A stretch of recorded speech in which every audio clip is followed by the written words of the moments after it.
going to end up with a record for the most home runs over the first 2 full years of a big league career. That we know.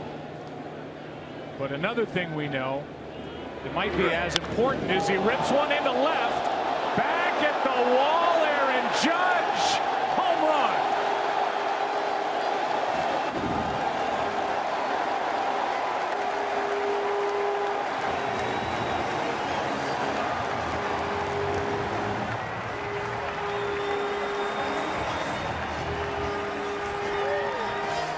The 26-year-old who has electrified the Bronx and baseball shoots one out of here. Yeah, higher than high, lower than low, but in this middle part, right at the belt, he gets on top of this fastball. See how he pulls his hands in? He's so strong.